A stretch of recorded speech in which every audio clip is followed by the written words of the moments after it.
Is Gabe Paoletti. I am going to be your instructor for modules 2, which is weeks through 5. Each week I'm going to start with a video that will give you an overview of what we will be doing that week, as well as a little bit of additional content to help frame what you're doing, to help you best take what you're learning and be able to apply it with the groups that each of you are working with. Today, I'm going to give you a brief intro of myself so that you get to know me, and a little bit about my background and how I can be of best assistance to you. Then we're going to go through the goals of the course and how the assignments of Module 2 build on what you have done in Module 1, and how hopefully we can get to that final product where you're really able to create behavior change for those that you will be working with. And again, I really want to emphasize this. Um, the fact that you have the ability or the opportunity to be able to take these positive psychology and positive coaching constructs and to be able to find people and teach them this stuff or be able to implement with it, where it can not only enhance their performance, hopefully, but it can actually change their well being. Where 1 year from now, 2 years from now, 10 years from now, they look back on their time with you and they truly learned something that's valuable, that changed the way that they see themselves, see the world, learned a skill that really helps them to be productive throughout their lives and their relationships personally and professionally. Like, that's amazing. And if you're able to do that, and if we're able to help you in any way to be able to do that, this is going to be an incredibly meaningful experiences for us, as well as I hope it will be meaningful for each of you. So we really are, Gloria and I are really here to help you to do this.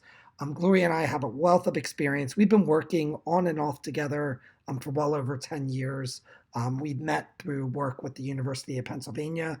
Many different organizations we have worked with one another. We're friends now. We like to mess with each other, so feel free to mess with us as well. But we really are dedicated to helping you guys be able to do this as much as you can. And I've been blessed to be a part of organizations and programs that have enabled that. Where like you train a soldier ACR, active constructive responding, and like later you're hearing that it like literally changed the relationship with their kid. There's nothing more meaningful than that. So we really, really are dedicated to helping you guys to be able to do that. And whatever we can do to help you, anything that we can take from our experiences, please reach out, let us know so that we can help you as much as we can. All right, that was a little sappy to start, but let's get sappier with pictures of families. So my name is Gabe Paoletti. I'm the bald gentleman right here. This is my wife, Shannon. And this is my daughter, Zoe, who is 2.5 years old, loves Frozen. That is Halloween, but she literally dresses like that every day. I'm from Philadelphia. I've lived in Philadelphia literally my entire life. Never moved further than 30 minutes from where I grew up in the South Jersey area, but recently moved to Cocoa Beach, Florida, which is a different adventure. Never been in Florida, living right by the beach though, which is nice. So it's new. If any of you are from that area or know much about that area, feel free to reach out and let me know what to do. Um, Hobbies, I'm really into the Sixers, Philadelphia professional sports, but mainly the Sixers. So Eagles as well, Phillies and Flyers a little bit. But I know you guys, I'm sure, all have your teams, and I am happy to talk trash as you would like. Professionally, my current profession is the mental fitness scientist with the Consortium of Human and Military Performance. It's a DoD organization that works out of USIS. Basically, what I focus on is being able to translate research to create educational materials to enhance warfighters' performance and well-being. Prior to this work, I worked extensively with the University of Pennsylvania's Positive Psychology program. And through that work, as well as my own work, I have a wealth of experience of creating curriculum, developing curriculum, as well as giving trainings a lot with athletics.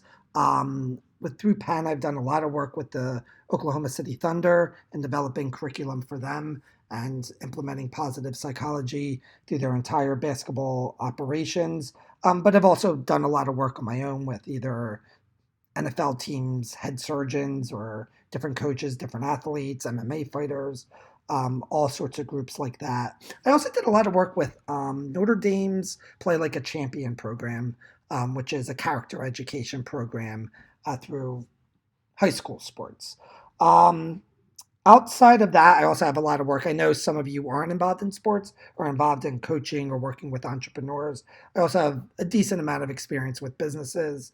Probably the most prominent is I did a training in association with Wharton with like the top business leaders in Dubai, which was pretty cool. Also did some work with Japan business leaders. And Miss Universe Japan was in that training, which was fun. But I saw a lot of you guys work with schools in education, either colleges, high school, or middle school or lower, and that's super exciting for me. I would say my most experience is with positive education. Like my dissertation was on programs that I've created in positive education, and I've created well over 100 different positive performance psych and positive psych programs. And for schools, either sports teams in schools or just schools in general. I still consult with a number of schools and give talks. So I'm happy to be a resource to any of you who are looking at how to get this stuff into your school. How do you get your principal on board, or be able to find ways to get the students involved. And I have to say, in every school I worked with, sports is one of the best ways to get involved. You do a program to get positive psychology involved. You do a program with the football team, you get them on your side, and then everyone comes along with it. So sports is really a great way to get this stuff out there.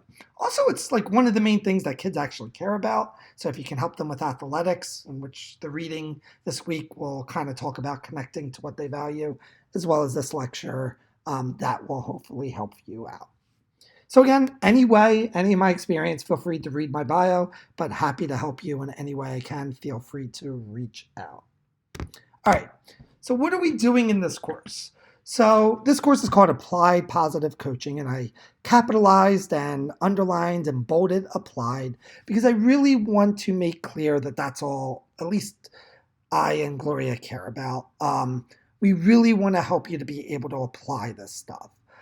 In your other courses, you hopefully learned a lot of really interesting positive psychology and positive coaching skills and concepts that you think will be valuable. What we're doing here is helping you to take that knowledge and then be able to use it to create lasting behavior change with those you are working with. So this is a master's program, so we're expecting a decent level of academic performance, but our main goal is like how can you use these assignments to help you best apply this stuff? How do you get it so that those that you're applying it with really are able to see how it works in their life and are able to apply it throughout the different domains of their life that they're doing? So if you're stuck in between, like, I need it to sound academic, I want a good grade, versus like, what's really going to help me apply this is blank, blank, blank, and blank, go with what's really going to help you apply it. That's what we care about. That's why we're here. Hopefully, that's why you're here. So that's what we want you to do. So there's a lot that we know and a lot that we don't know about what works and what doesn't work in terms of applying this stuff. So this is what we know. And this is why Gloria and I structured the course this way. And the first thing you must do before you begin anything is understand your audience and the nuances of your audience. What are their strengths, weaknesses? What do they like, don't like? What do they value? What do they care about? What do they need? What do they need and know they need? And what do they need and don't know they need?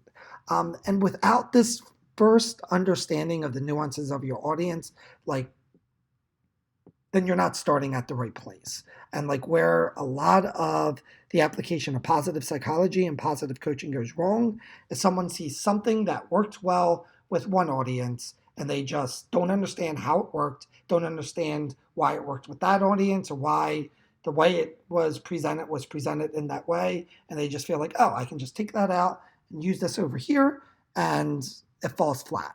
Why? Because they didn't take the time to understand the nuances of the audience and how to present it for them. Two, they didn't understand what was the construct, what was the skill or concept that they were doing, how did it work, what were the ingredients, and how do I take that and use this with this new audience. But the first thing that you need to do is understand your audience. So Gloria helped you to do this through the situation analysis of really reflecting on all of this stuff, and she'll be giving you feedback as she grades those to help you gain a better understanding of what are other questions that you might be wanting to asking around the nuances. The second thing is the more targeted, the better. So I did a brief, read through of all of your situation analysis today, and in terms of describing your audiences, I think you guys did a great job. But the one thing I really want to challenge you to do is to get more targeted in terms of the positive psychology skill or concept that you want to work on with your audience. And the reason why I say this, another area where things often go wrong is like you learn a lot and you're like, all of this stuff is great. Like I want to give them all of it. But it kind of becomes drinking out of a fire hose where it's just too much. Also, for your own understanding, as you're creating, for many of you, the first programs that you're going to be applying, I really encourage you to pick one, max two skills or concepts to focus on this course. Because it's better to do that well and better to make sure that they understand like whatever those one or two skills are and how to use them in different settings and what to look out for yourself and the people that you're working with than trying to do too much and doing it all poorly. So a lot of you maybe weren't as specific enough as to what you wanted to work on or like mentioned a number of things. Please come up with by the end of this week, one or two. Gloria is going to be giving you feedback on that as well as she grades your papers, but really want to encourage you to be targeted because the more targeted you are, the better chances you're going to hit the target rather than trying to hit a bunch of stuff. That was a bad metaphor. I apologize.